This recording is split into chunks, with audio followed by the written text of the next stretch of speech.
সুপ্রিয় দর্শক, এবারের সহযোদ্ধা হাসনাত আবদুল্লাহর পরে বিয়ের পিঁড়িতে বসতে যাচ্ছেন কোটা সংস্কার আন্দোলনের অন্যতম সমন্বয়ক সার্জিস আলম।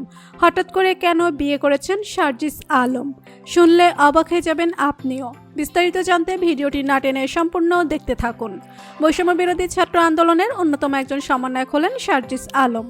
মাত্র ২৬ বছর বয়সে জাতির কাণ্ডারি হয়ে স্বৈরাচারের কবল থেকে ১৬ কোটি মানুষকে মুক্ত করেছেন তিনি। মুক্তিদাতা হয়ে উঠেছেন বাংলাদেশের মানুষের কাছে। আন্দোলন সুশৃঙ্খলভাবে সমন্বয় করতে পেরে সকলের প্রশংসা কুড়িয়েছেন সার্জিস আলম। মাসখানেক আগেও বাংলাদেশের হাতে গোনা কয়েকজন মানুষ জানত সার্জিস আলমের নাম। সেই সার্জিস আলম বর্তমানে বিশ্বের বিভিন্ন স্থানে পরিচিত মুখ হয়ে উঠেছেন।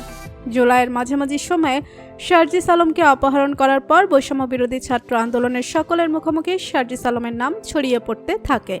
আন্দোলনকারী ছাড়াও সার্জিস আলমের রয়েছে রাজনৈতিক পরিচয়।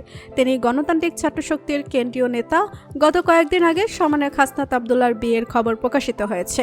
তবে এবার বিয়ে করতে চলেছেন বৈষম্য বিরোধী ছাত্র আন্দোলনের অন্যতম সমন্বয়ক সার্জিস আলম। হাজারো তরুণীর মন ভেঙে এবার বাবা মায়ের পছন্দের মেয়েকে বিয়ে করতে চলেছেন সার্জিস আলম। বৈষম্য বিরোধী ছাত্র আন্দোলনের পর লক্ষ লক্ষ তরুণী সার্জিস আলমের প্রেমে পড়ে গিয়েছে। জানা গিয়েছে ইতিমধ্যে সার্জিস আলমকে অসংখ্য মেয়ে প্রেমের ও বিয়ের প্রস্তাব দিয়েছে। সার্জিস আলমের বিয়ের বিষয়ে জিজ্ঞেস করা হলে তার বাবা বলেন, সার্জিস আলমকে এই মুহূর্তে বিয়ে দেওয়ার অন্যতম কারণ হচ্ছে বর্তমানে অসংখ্য মেয়ে সার্জিসকে প্রেম ও বিয়ের প্রস্তাব দিচ্ছে। তাই ভবিষ্যতে সে যেন কোনো প্রকার নারী কেলেঙ্কারিতে না জড়ায়, সেজন্য তাকে এত তাড়াতাড়ি বিয়ে করানো হচ্ছে। এছাড়াও সে যেন তার নিজের কাজে মনোযোগী হতে পারে এবং দেশের মানুষের জন্য কাজ করতে পারে, সেই জন্য এমন সিদ্ধান্ত নেওয়া হয়েছে।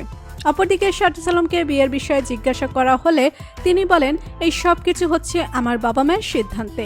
এই বিষয়ে আমি কোনো প্রকার মন্তব্য করতে চাচ্ছি না। শুধুমাত্র এটাই বলতে চাচ্ছি, আপনারা সবাই আমার জন্য দোয়া করবেন। তো বন্ধুরা, বৈষম্য বিরোধী ছাত্র আন্দোলনের অন্যতম সমন্বয়ক সার্জিস আলমের বিয়ের বিষয়ে আপনার মতামতকে জানিয়ে দিন কমেন্ট করে।